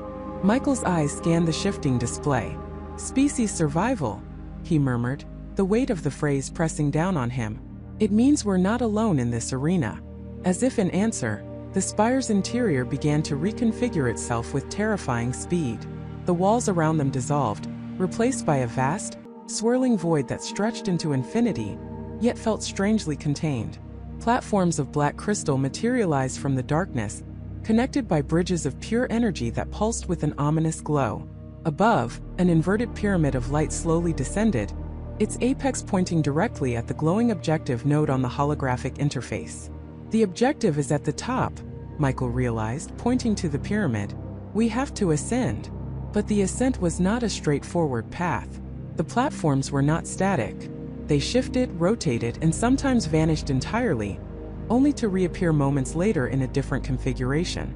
Energy barriers flickered in and out of existence, blocking paths, forcing them to find new routes with agonizing speed. The air crackled with a palpable tension, a sense of being watched, evaluated, judged. They moved, driven by an instinct beyond fear, a primal urge to survive that transcended their individual lives and encompassed all of humanity. Michael, with his analytical mind, quickly began to discern patterns in the Spire's movements, predicting the shifts of the platforms. Jessica, with her innate agility and courage, navigated the treacherous energy bridges, her every move precise and calculated. They were a team, forged in the crucible of the impossible, now tested on a scale beyond comprehension. But the holographic interface had shown another node, another participant. And as they ascended, a chilling realization began to dawn on them. They weren't just racing against the clock, or against the Spire's bewildering architecture. They were racing against someone or something else. A flicker of movement caught Michael's eye. On a distant platform higher up, a form shimmered into view. It was not human. Tall, slender, almost ethereal, it moved with a fluid grace that defied gravity. Its skin seemed to ripple with shifting colors, absorbing and reflecting the ambient light of the Spire. Its head, elongated and devoid of discernible features like eyes or a mouth, simply tapered into a smooth, reflective surface. It was alien utterly and completely. The creature paused, its form seemingly observing them, before continuing its ascent with an unnerving ease. It was clearly ahead, clearly faster, clearly more accustomed to this cosmic dance. A wave of despair threatened to engulf Michael. How could they compete against something so perfectly adapted to this otherworldly environment? It's not just a race, Jessica whispered, her voice tight with a mixture of awe and terror. It's a challenge. The Spire, it seemed, was not designed for fairness, but for ultimate efficiency. It sought the most adaptable, the most resourceful, the species most capable of navigating its labyrinthine trials. And failure, they instinctively knew, meant extinction. Not just for them, but for every man, woman, and child on Earth. They redoubled their efforts, pushing past their physical limits, their minds working in overdrive. Michael shouted directions, pointing out fleeting pathways, predicting the next shift. Jessica leaped across chasms that seemed impossible, her hands finding purchase on crystalline edges that appeared and disappeared like ghosts. The alien entity remained a constant, unnerving presence above them, a silent competitor whose very existence mocked their human limitations. They saw it occasionally, a fleeting glimpse of its shimmering form as it phased through an energy barrier or glided effortlessly across a collapsing bridge. It was a stark reminder of the immense stakes. As they neared what seemed to be the final ascent, a new element was introduced. The platforms began to generate energy pulses, erratic and powerful, that would knock them off course if they were caught in their path. Avoiding these pulses required split-second timing and an almost precognitive awareness of the Spire's malevolent intent. Michael, narrowly dodging a pulse that would have sent him plummeting into the void, felt a surge of adrenaline, mixed with a chilling realization. This wasn't just about speed or agility, it was about understanding. The Spire was observing their decision-making, their ability to adapt to unforeseen variables, their capacity for abstract thought under extreme duress. The holographic interface flickered, displaying new information. The bright node representing the alien competitor was now directly above the objective, its progress marked as completion, imminent. Their own node, significantly behind, showed completion, 40%. A cold dread settled over them. They were losing. Badly. We have to think differently, Michael gasped, scrambling onto a newly formed platform. This isn't just about getting there first. It's about how we get there. What if the goal isn't just the physical objective? Jessica, panting, looked at him, her eyes wide. What do you mean? The interface clearly shows the objective. Yes, but what if there's a way to complete it that the Spire values more? A demonstration of something specific. Michael's mind raced, trying to find an angle, a loophole in the seemingly absolute rules of the game. The cold, indifferent logic of the creators implied a system, a set of parameters they had to decipher. Suddenly, the ethereal alien above them paused. Its shimmering form seemed to coalesce, becoming more defined, more solid. It was reaching towards the apex of the descending pyramid, the objective, but as its hand-like appendage brushed against the shimmering surface, the pyramid pulsed with an intense, blinding light. The alien recoiled, its form momentarily flickering with what looked like pain or confusion. The holographic interface updated. The alien's completion percentage, which had been at 99%, suddenly dropped to 70%. Below it, a new symbol appeared, a complex glyph that conveyed incorrect approach. A jolt of understanding shot through Michael. That's it. It's not just about touching it. There's a method. He looked at Jessica, a renewed spark of hope in his eyes. The Spire isn't just a physical test. It's a cognitive one. It's looking for a specific type of solution, a particular understanding. They pressed on, their focus now shifted from raw speed to careful observation. They studied the patterns of the energy pulses, the precise timing of the platform shifts, the subtle changes in the Spire's ambient hum. They noticed that certain platforms, when landed upon in a specific sequence, would emit a soft, resonant tone, a harmony that seemed to momentarily calm the chaotic environment. The tones, Jessica pointed out, her voice filled with newfound excitement. They're not random. They're a sequence, a melody. They began to experiment, deliberately moving through the platforms not just for speed, but for the specific auditory feedback they provided. Michael remembered the complex mathematical patterns he had seen in the Spire's earlier chambers, the intricate geometric designs that hinted at a deeper order. What if the correct approach was to demonstrate an understanding of that order, to solve the Spire's internal riddle through its own language of light and sound and movement? The alien, meanwhile, seemed to be struggling. It was still faster, still more agile, but its repeated attempts to simply reach and touch the objective were met with the same blinding pulse and the incorrect approach penalty. It was trying to brute force a solution that required finesse and intellect. Their own node on the interface slowly, steadily began to climb. Completion, 45%, then 50%, then 55%. They weren't moving faster, but their method was being recognized. Each correctly navigated sequence of platforms, each harmonious tone triggered, added to their progress. The Spire was not just a judge. It was a teacher, subtly guiding them towards the answer, if only they were perceptive enough to listen. The cold, indifferent logic wasn't just about elimination. It was about selection. It was searching for a species that could transcend mere physicality, that could understand and adapt to its profound, alien wisdom. As they reached the penultimate platform, directly below the objective, the Spire's internal symphony swelled to a crescendo. The energy pulses ceased, the platform stabilized. The descending pyramid, the objective, glowed with an inviting, gentle light. The alien, now only a handful of platforms away, watched them, its form radiating what could only be described as frustration. It paused, then with a sudden, desperate surge, launched itself towards the pyramid, ignoring the subtle clues, ignoring the harmony. Michael and Jessica exchanged a look. This was it. The final test. The Spire had presented them with a choice: brute force or enlightened understanding. They had chosen the latter. They stepped onto the final platform, the one directly below the objective. It hummed with a deep, resonant tone, clearer and more profound than any before. Michael reached out, not to touch the pyramid itself, but to activate a small crystalline panel that had materialized on the platform's surface, pulsing with the same harmonious light that they had been following. As his fingers brushed the panel, the Spire thrummed with overwhelming energy. The pyramid objective dissolved, not into nothingness, but into a cascade of pure, golden light that enveloped Michael and Jessica, lifting them gently upwards. The alien, caught in mid-leap, was frozen in place, a silent testament to its failure to comprehend the true nature of the game.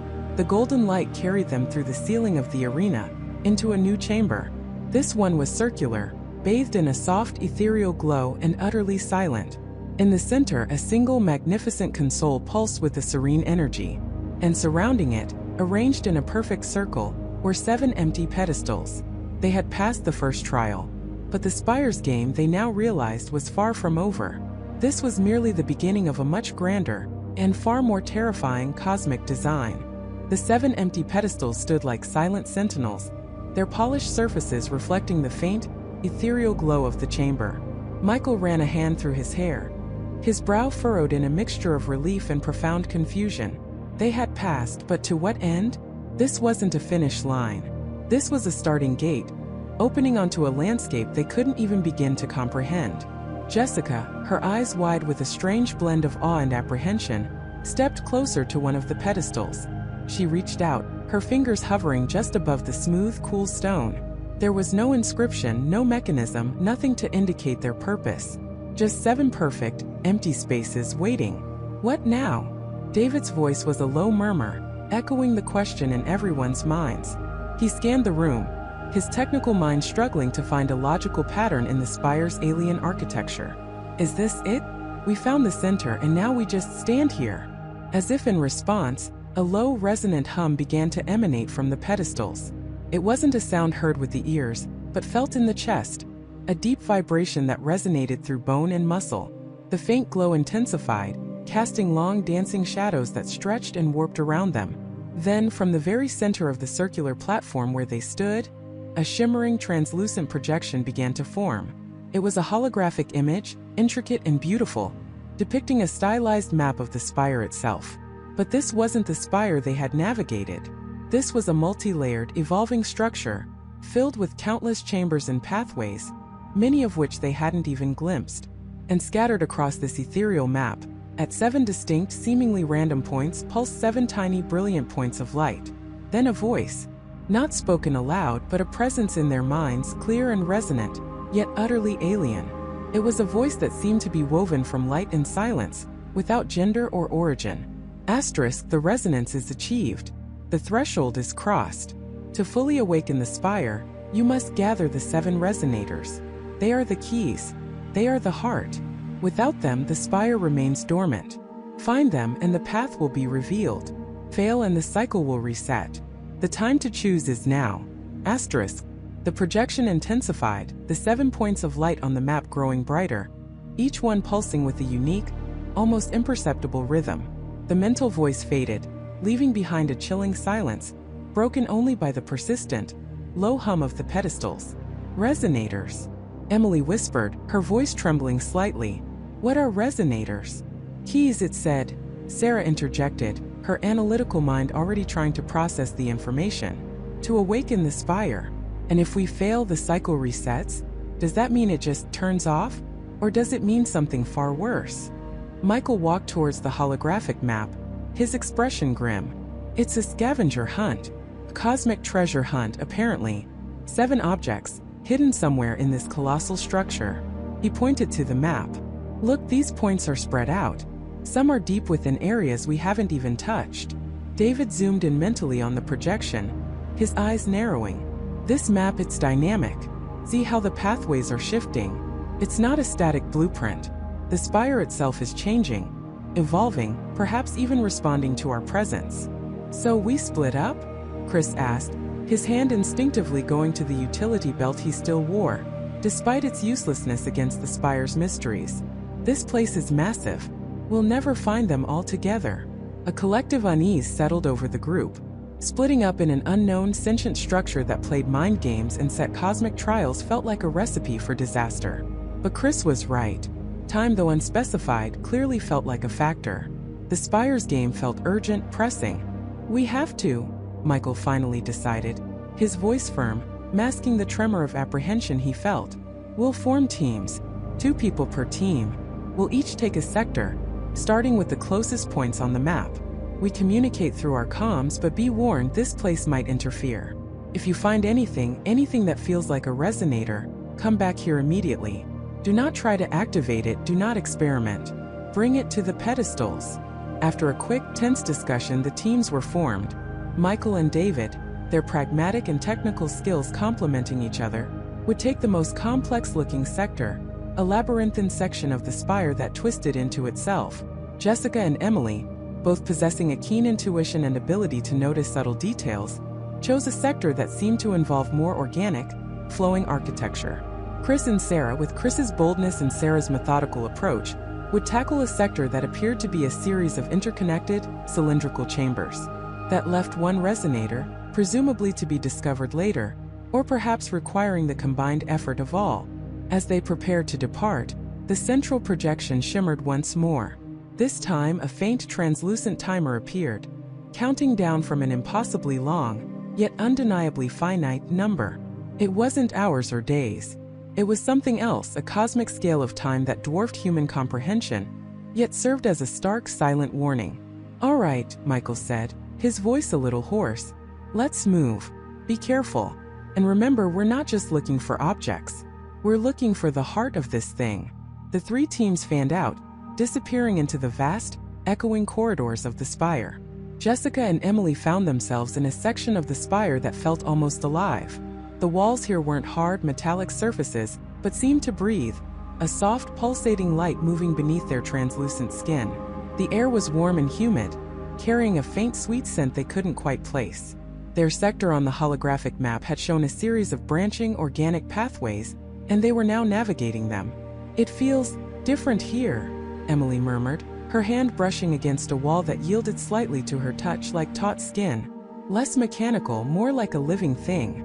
Jessica nodded, her senses on high alert. "I feel it too. A kind of hum, deeper than the one from the pedestals. It's like the spire is listening, watching." They followed a path that gradually narrowed, the pulsating light dimming to a soft, almost intimate glow. The floor beneath their feet became softer, carpeted with a fine, velvety moss that seemed to absorb their footsteps. They were in a chamber that resembled a massive, inverted flower, its petals curling inward towards a central depression.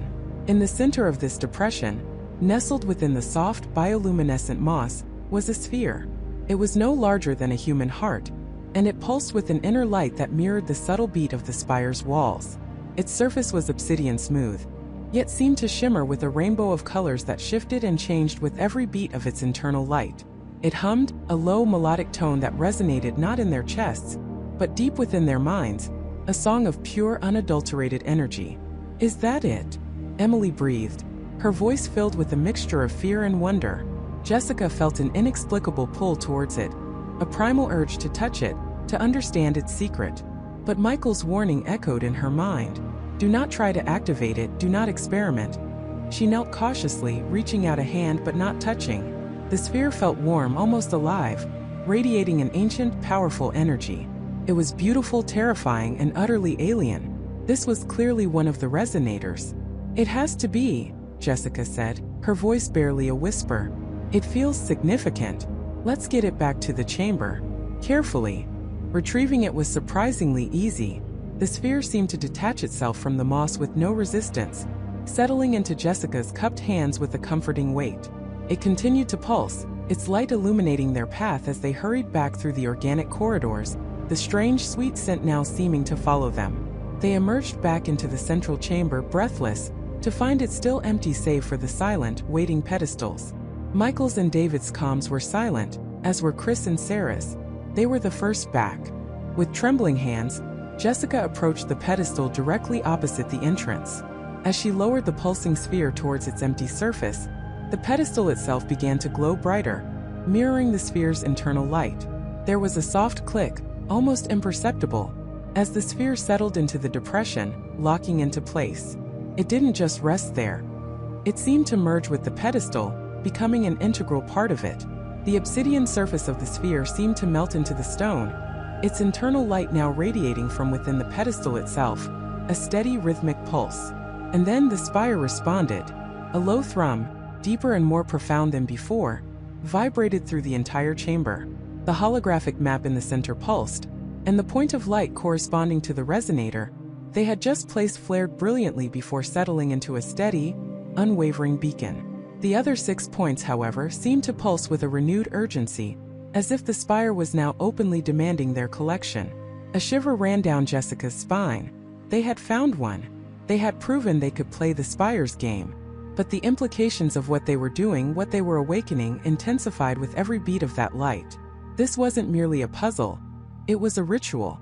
And they were not just participants, but unwitting priests in a cosmic design that was far grander and far more terrifying than they could possibly imagine. The hum of the spire had changed subtly, profoundly. It was no longer just a hum. It was a nascent heartbeat, growing stronger with every pulse of the newly activated pedestal. 6 more. 6 more resonators to find before the spire fully awakened, before its true, unknown purpose was unleashed upon the world. 6 more. 6 more resonators to find before the spire fully awakened, before its true, unknown purpose was unleashed upon the world. The words hung in the air, a chilling echo of their own actions. Michael ran a hand over his face, the exhaustion etched deep into his features. Jessica stared at the now faintly glowing pedestal, her tablet displaying energy readings that pulsed like a frantic heart monitor. David gripped the hilt of his utility knife, his knuckles white, while Emily, ever the historian, looked from the ancient journal to the spire itself, a dawning horror in her eyes. The hum was no longer just a low thrum. It was a deep, resonant chord that vibrated through the very bedrock beneath their feet. Dust motes danced in the air, caught in the spire's ethereal glow, which intensified with each pulse from the activated pedestal. The air around them felt charged, like the moments before a lightning strike. 6 more, Michael repeated, his voice barely a whisper against the omnipresent hum. But where? The journal's clues for the first 5 were barely decipherable riddles. We got lucky, or perhaps guided. He looked at Emily. Anything new in Thorne's notes? Anything that changes now that the first resonator is active? Emily, her fingers trembling slightly, flipped through the journal. Its aged pages felt warmer to the touch, and she swore she could see a faint, internal luminescence emanating from the parchment itself. Then she gasped, freezing. Michael, look at this. She held up the journal. On a page previously filled with abstract sketches and indecipherable symbols, a series of lines and dots began to coalesce, forming a crude, almost holographic map. It wasn't a traditional map, but a network of glowing nodes connected by shimmering lines, superimposed over what looked like a distorted continental outline. 5 of the nodes were already brightly lit, corresponding to the locations where they had found the resonators.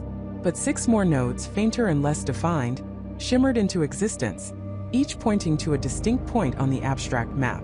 It's almost like the spire is showing us, Jessica breathed, her fingers flying across her tablet, trying to cross-reference the emerging data with satellite imagery. These aren't just random points. Each one corresponds to a significant geological or historical anomaly. One's deep in the Appalachian Mountains, another near the Yellowstone caldera, one submerged off the coast of Florida, another in the arid plains of Nevada, one in the forests of the Pacific Northwest, and one right beneath the city of Chicago. The last one hit them like a physical blow. Chicago, a resonator hidden beneath one of the largest, most densely populated cities in America? The implications were staggering. Chicago, David scoffed, disbelief warring with a growing sense of dread. How do you even begin to look for something like this under a city? The others were in remote, forgotten places. This is different. It's a progression, Emily murmured, tracing a finger over the glowing map. Thorne wrote about a veil lifting, a path revealed only by the first step. It seems activating the initial resonator has unlocked a new layer of information, a more direct but perhaps also more dangerous path. As they discussed the new map, the spire continued its awakening. The light, once a steady, pale blue, now pulsed with a deeper, more vibrant sapphire hue, casting long dancing shadows across the ancient chamber. The low hum began to modulate, rising and falling in a rhythmic pattern, like a slow, deliberate breath. Tiny cracks, previously unseen, spiderwebbed across the obsidian-like surface of the spire, emanating from the points where the resonators would eventually connect. These cracks glowed with the same sapphire light, making the entire structure appear to be waking from a millennia-long slumber. Suddenly, Jessica's tablet screeched. Energy spike. A massive one, emanating from the spire itself. It's not just local anymore. My sensors are picking up fluctuations across a much wider radius. It's like a beacon, Michael. A silent, invisible beacon. Michael felt a cold knot tighten in his stomach. A beacon for what? Or for whom? He looked at the map, focusing on the nearest, most accessible point, the Appalachian Mountains.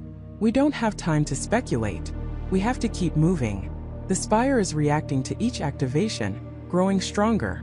We need to understand its purpose before it's too late. Their journey to the Appalachians was a blur of frantic planning and growing unease. The new clues in Thorne's journal were less about riddles and more about specific geological markers, ancient ley lines, and subtle energy signatures that Jessica could now track with greater precision. The Spire's influence seemed to precede them. In the higher elevations of the mountains, they noticed strange phenomena. Compass needles spun erratically, wildlife seemed unusually agitated, and the air itself felt heavy, charged with an invisible static. They hiked for hours, deeper into a particularly remote and mist-shrouded section of the range. The journal indicated a specific cave system, known only to a few local legends, said to house a singing stone. As they approached, the Spire's low thrum seemed to amplify, echoing off the ancient rock faces. Emily felt a pull, an almost magnetic sensation guiding her toward a hidden fissure in the mountainside. The cave system was a labyrinth of narrow passages and vast, echoing caverns. The air grew colder, heavy with the scent of damp earth and something else, something metallic and ancient. Jessica's readings spiked wildly as they ventured deeper.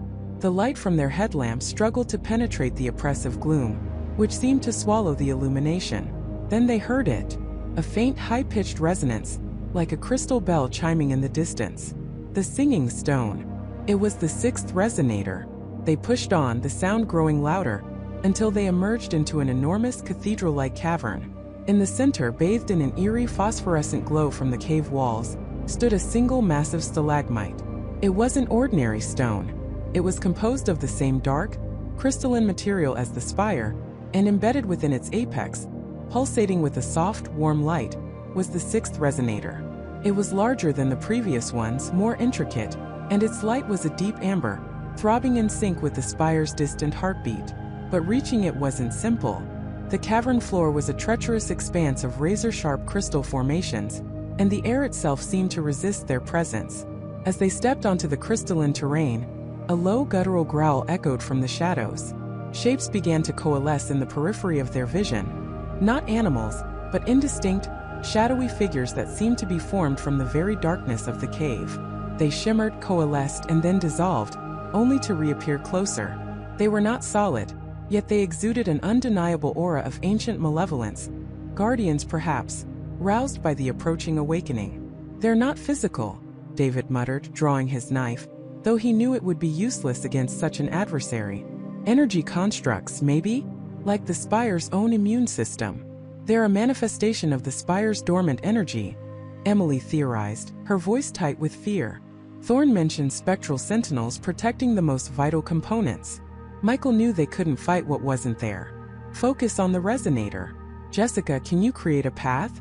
Emily, David, stay close to her. Jessica, her hands shaking, quickly reconfigured her tablet. She discovered that the shadowy figures reacted to concentrated bursts of specific energy frequencies. She began emitting a high-frequency pulse from a portable device, creating a flickering, shimmering pathway through the crystal field. The shadowy figures recoiled from the light, hissing like steam, allowing them a narrow window to advance. Step by agonizing step, they navigated the treacherous terrain, the spectral sentinels pressing in from all sides, their silent presence a suffocating weight. The amber resonator pulsed, drawing them forward. Finally, Michael reached the base of the crystalline stalagmite. The resonator rested in a natural cradle, humming with an almost inviting warmth. He carefully extricated it, the crystal warm and vibrant in his gloved hands. The moment he lifted it, the spectral sentinels shrieked, a sound that vibrated not in their ears, but directly in their minds, threatening to shatter their resolve. The very air around them grew cold, and the cavern plunged into deeper shadow, as if protesting the removal of its ancient charge. They retreated, Jessica maintaining her energetic shield, until they were safely out of the cavern and back into the relative safety of the mountain air. The Spire's distant hum was now a palpable throb in the atmosphere. Back at the Spire's chamber, weary and shaken, Michael approached the central pedestal. The Spire's sapphire glow had intensified further, and the cracks along its surface pulsed with an almost liquid light. He carefully placed the sixth resonator into its designated slot. A jolt like a massive electrical surge coursed through the chamber. The amber light of the newly placed resonator flared, then merged seamlessly with the sapphire glow of the spire. The rhythmic thrumming escalated, becoming a powerful, majestic beat, echoing from the very core of the structure. The spire's light, now a brilliant, pulsating indigo, expanded, pushing back the shadows, revealing more intricate, previously hidden patterns etched into its surface. It was no longer just an inert structure. It was a living, breathing entity, stirring from a profound sleep. The energy readings on Jessica's tablet went off the charts, displaying a chaotic symphony of power that threatened to overwhelm her sensors. The ground beneath them trembled, a deep, resonant vibration that was both terrifying and awe-inspiring. It's almost fully conscious," Emily whispered, her eyes wide with a mixture of fear and wonder. "The veil is thinning even faster now. Whatever it is, it's almost here. 5 more. Only 5 more resonators to find." But with each activation, the spire's awakening accelerated, its power growing exponentially, and the world outside the hidden chamber felt less and less safe from its impending revelation. The heartbeat was no longer nascent. It was a powerful, insistent rhythm, demanding the final pieces of its ancient puzzle. The question was no longer if it would awaken, but what it would do when it did. That question hung heavy in the air, a suffocating shroud over the entire town of Oakhaven. The air itself seemed to crackle with an unseen energy, the oppressive humidity replaced by a dry electric chill that raised goosebumps, even in the warmest homes. The ground beneath their feet no longer merely vibrated. It thrummed with a deep, resonant hum that seeped into their bones, a constant, low-frequency pressure that made concentration a monumental effort. Every window pane in Oakhaven rattled incessantly, a symphony of dread accompanying the spire's growing pulse. Michael, Jessica, David, and Emily stood together at the edge of the expanded exclusion zone, the makeshift barricades now reinforced with heavy concrete blocks and a menacing perimeter of armed National Guard troops. The CDC's presence had swelled to an alarming degree, their mobile labs now a small city of white tents and satellite dishes, all pointed towards the impossibly tall obsidian structure. The official narrative, already paper-thin, had entirely collapsed under the weight of the undeniable, the impossible. No one was talking about seismic activity or atmospheric anomalies anymore. The hushed, terrified whispers among the townsfolk and even the soldiers spoke of something far more ancient, far more alien. The spire itself was undergoing a terrifying transformation. What had once been a smooth, monolithic column now pulsed with an internal, faint violet light that seemed to ebb and flow with the rhythm of the heartbeat. Veins of iridescent, unknown material began to spiderweb across its surface, glowing faintly before fading, only to reappear moments later in a different pattern. It was as if the structure was breathing, its very skin shifting and reforming. It's growing," Emily whispered, her voice hoarse, her eyes wide with a mixture of terror and morbid fascination. She pointed a trembling finger towards the top of the spire, where the violet light was most concentrated. "Look, it's like it's unfurling." Indeed, at the very apex where the spire seemed to disappear into the clouds, a subtle expansion was taking place. The sleek, impossible geometry was subtly altering, blooming outward like a monstrous alien flower, but without any discernible petals or soft curves. It was all sharp angles and crystalline edges, catching the sparse moonlight and refracting it into fleeting spectral rainbows that danced across the night sky. "It's not just growing, Emily," Michael said, his hand instinctively going to the small tattered journal David had given him. He hadn't stopped studying it, comparing its cryptic symbols to the evolving patterns on the spire, searching for any scrap of understanding. "It's activating. We were right. The symbols, the energy, the resonance. It's all part of a sequence." Jessica clutched her arms, shivering despite the warmth of her jacket. "But a sequence for what, Michael? What happens when it's fully activated? What does it do?" David, usually the most outwardly composed, looked utterly drained. Dark circles shadowed his eyes, and his hands trembled as he held a pair of military-grade binoculars, scanning the spire's impossible height. The legends, they spoke of an awakening. Not an end, but a beginning. A transformation of the world, or perhaps a connection. He lowered the binoculars, his gaze meeting theirs, filled with a profound, unsettling certainty. A connection to something else. Somewhere else. Suddenly, the ground beneath them lurched violently, not with the sharp jolt of an earthquake, but with a deep, sickening heave that threatened to throw them off their feet. A collective gasp rose from the assembled troops and civilians. The rhythmic thrumming intensified, becoming a pervasive vibration that resonated through every particle of air, every blade of grass. It was no longer just a sound.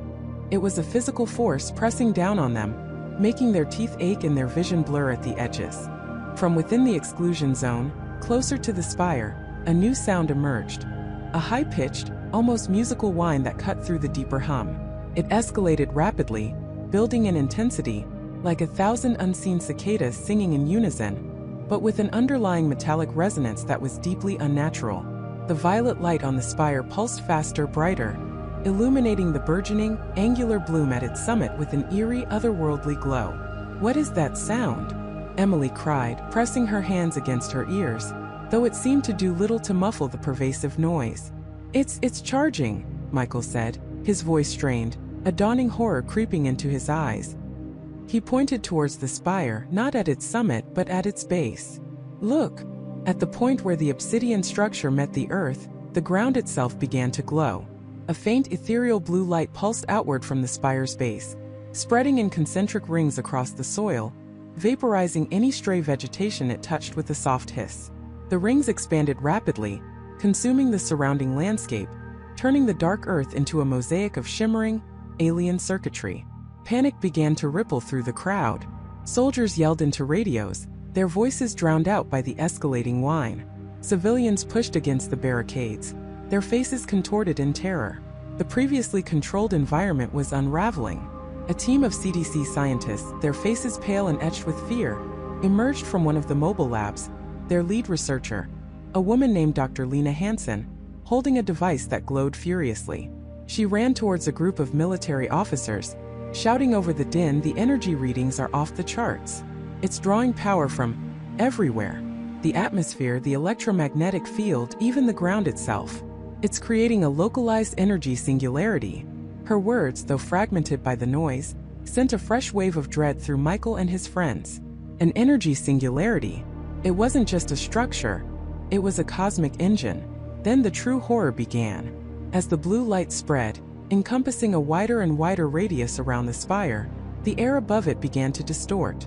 It shimmered and wavered like heat rising from asphalt, but with an unnatural, almost liquid quality. The stars themselves, visible through the gaps in the clouds, seemed to warp and streak as they passed through this distorted field. "It's opening something," David breathed, his voice barely audible above the rising clamor. "It's a gateway." The distorted air coalesced, creating a circular void directly above the spire's blossoming apex. It wasn't a hole in the sky, not exactly, but an absence, a tear in the fabric of reality itself. Through this tear, at first a tiny pinprick, then expanding rapidly, they saw nothing, or everything. A swirling vortex of impossibly deep colors, shades of violet and indigo and black that had no earthly equivalent, began to churn within the void. It hummed with its own silent, terrifying power, drawing the very light from the surrounding sky, making the night even darker. The wind, which had been still only moments before, now roared through Oakhaven, not from any discernible direction, but seemingly from the void itself, a chilling, suctioning gale that tugged at their clothes and hair. Dust and debris were whipped into chaotic spirals, lifted into the air and drawn towards the spire, then vanishing into the swirling colors above. Michael felt a strange, irresistible pull in his chest, a magnetic force that yearned to draw him closer. He fought it, planting his feet firmly, his mind racing. The journal, the symbols. There had to be an answer, a way to understand or, God forbid, stop this. He flipped through the ancient pages, his eyes darting across the cryptic script, the angular drawings of celestial bodies in geometric patterns. "The alignment," he muttered, his voice barely a whisper, yet intensely focused. "It's not just a structure, it's a key that resonates with the cosmic alignments. The ley lines, the stellar positions, the deep earth minerals. It's all a part of its power source. And now it's fully charged. It's opening the door." Jessica grabbed his arm, her eyes wide with terror. "Opening a door to what, Michael? What's on the other side?" As if in answer, a new phenomenon began within the swirling void. Shapes like faint shadows began to coalesce within the impossible colors. They were indistinct at first, then slowly, agonizingly began to resolve into something utterly alien, something that defied terrestrial physics. They were not solid, not liquid, not gas, but something in between, shifting and reforming, their edges blurred as if viewed through heat haze. They were immense, silent, and utterly terrifying. A collective scream ripped through the crowd. The soldiers raised their weapons, but what could bullets do against a tear in reality? What target could they aim for in that swirling abyss? The spire's heartbeat reached a crescendo, a powerful, deafening boom that echoed across the valley, vibrating through every atom in their bodies. The violet light flared blindingly, momentarily eclipsing the moon. The ground beneath them bucked and roared. And then silence. An absolute, profound, terrifying silence descended upon Oakhaven. The wind died. The hum vanished. The rhythmic pulse of the spire ceased. Even the sounds of distant sirens and the panicked cries of the crowd seemed to be swallowed by an invisible force. Only the shimmering, swirling void above the spire remained, its impossible colors churning, and the indistinct shapes within it growing clearer, larger. They were not just shadows anymore. They were beings. Vast, silent, and utterly unlike anything known to humanity. They were moving slowly, deliberately, their forms shifting as if trying to push through the barrier between worlds. The air grew heavy, thick with an unseen presence. A profound sense of dread, ancient and primal, washed over everyone. A cold dread that went deeper than fear, touching the very core of their existence. It was the feeling of being utterly insignificant, of witnessing something that fundamentally rewrote all understanding of reality. Michael, Jessica, David, and Emily stood frozen, their eyes fixed on the unfolding horror above the spire. The question of what it would do had been answered. It was not just an awakening, it was an invitation. And something was accepting the invitation. Something was coming through. The tear ripped wider, not with a sound, but with an agonizing, silent rending of the very fabric of existence. It wasn't just a physical opening. It was a wound in reality itself, bleeding impossible colors and shadows that defied the laws of light. From this burgeoning void, something began to unfurl. It wasn't a creature in the traditional sense, no monstrous form with teeth or claws, but rather an absence that was also a presence. It was a fractal darkness, an ever-shifting tapestry of impossible geometry that seemed to absorb light and sound, yet simultaneously emanate its own strange, resonant hum that vibrated not in the ears, but in the marrow of their bones. It was a living shadow, yet it cast no shadow of its own, instead seeming to be the shadow of something infinitely larger, something that existed beyond their comprehension. As it continued to flow from the tear, expanding like a cosmic inkblot, the air around the spire grew heavy, thick with an unseen pressure that made breathing a conscious, painful effort. Panic, a raw, primal scream, finally broke through the stunned silence that had gripped the onlookers. The soldiers, their weapons now utterly useless against this unfolding impossibility, scrambled, some firing wildly into the impossible geometry, others simply dropping their rifles and fleeing. The roar of the jets overhead, which moments ago had seemed so powerful, now sounded like distant whispers, their futile efforts to engage the anomaly swallowed by the growing silence emanating from the spire. Michael felt an icy dread crawl up his spine, not just fear, but a profound existential terror. This wasn't an invasion, it was an unveiling. Jessica, usually so composed, gripped his arm, her knuckles white, her eyes wide with disbelief and horror, reflected the impossible shapes now blooming above the spire. It's not a physical entity, she whispered, her voice trembling. It's a distortion, a fundamental rewrite. David, however, stood mesmerized, a strange, almost serene look on his face.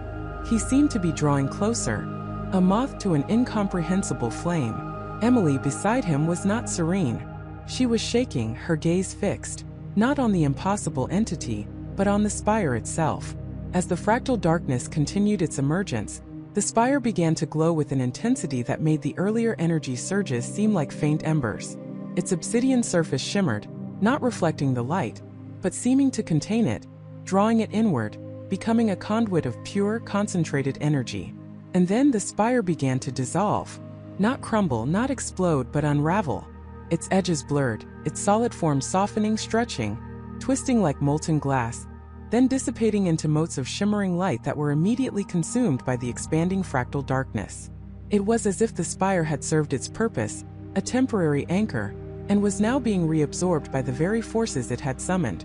As the spire vanished, the tear in reality above it stretched to encompass the entire sky, revealing not the vacuum of space, but an infinite, churning void of impossible colors and non-Euclidean angles. From this void, the something fully emerged.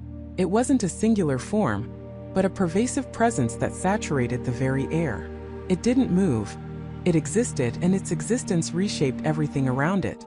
The ground beneath their feet began to undulate, not with an earthquake's tremor, but with a sickening liquid motion. Trees in the distance warped, their branches twisting into unnatural spirals, their leaves shifting from green to shades of purple and black. Sounds became distorted, voices echoing with a metallic clang. The distant screams of the fleeing soldiers sounding like whispers played backward. Gravity itself seemed to waver, tugging at their limbs, making walking feel like wading through thick treacle. People around them began to collapse, not from injury, but from sheer sensory overload. Some clawed at their eyes, screaming about impossible visions. Others writhed on the ground, their bodies contorting as if their very cells were struggling against an unseen force.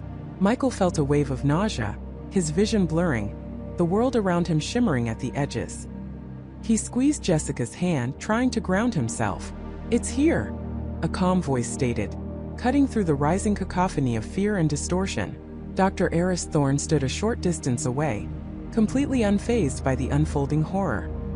He was no longer in his lab coat, but in dark flowing robes, his face alight with a terrifying serenity. His eyes, usually sharp and analytical, now held an ancient, knowing gleam. "It is finally here." Michael stared at him, the pieces clicking into a horrifying whole. You knew," he choked out, the words tasting like ash. "You brought it here." Thorne smiled, a slow, beatific expression that sent a chill colder than any fear through Michael's core. "Brought it? No, young man. I merely opened the door. The invitation was extended eons ago. We, humanity, merely forgot how to read the reply." He gestured vaguely at the impossible sky, at the pervasive fractal darkness that now seemed to encompass everything.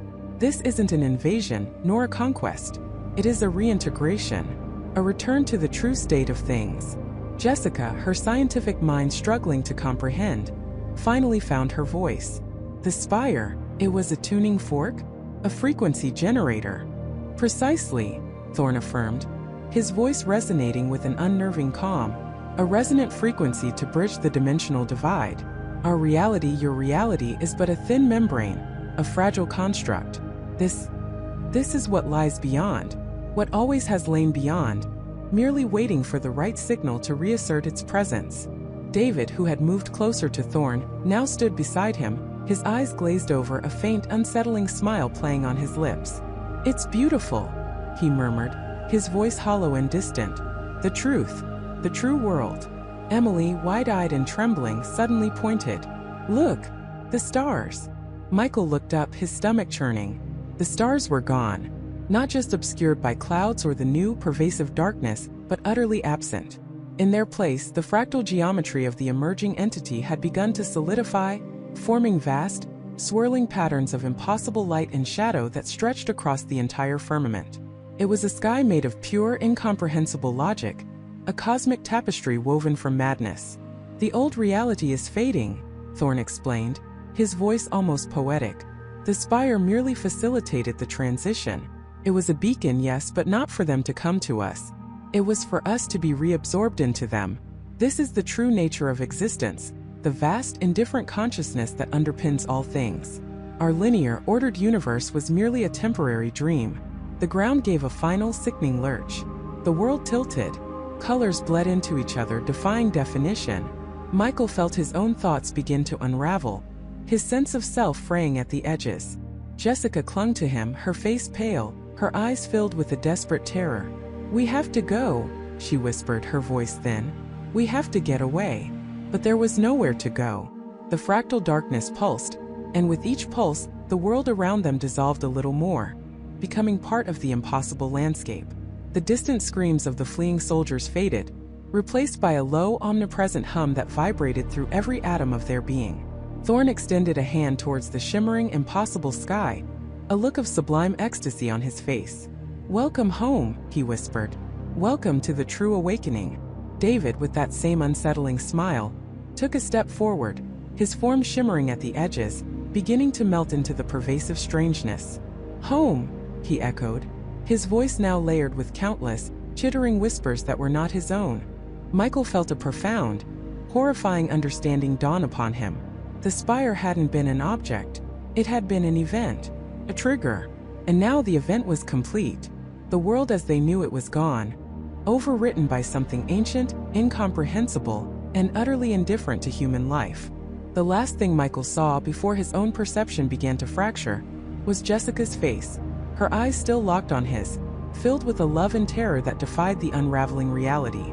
Then the fractal darkness pulsed one final time, and the world dissolved into a symphony of impossible colors, non-existent sounds, and thoughts that were not his own. The spire that wasn't there yesterday had brought a reality that wasn't there yesterday, and it had stayed,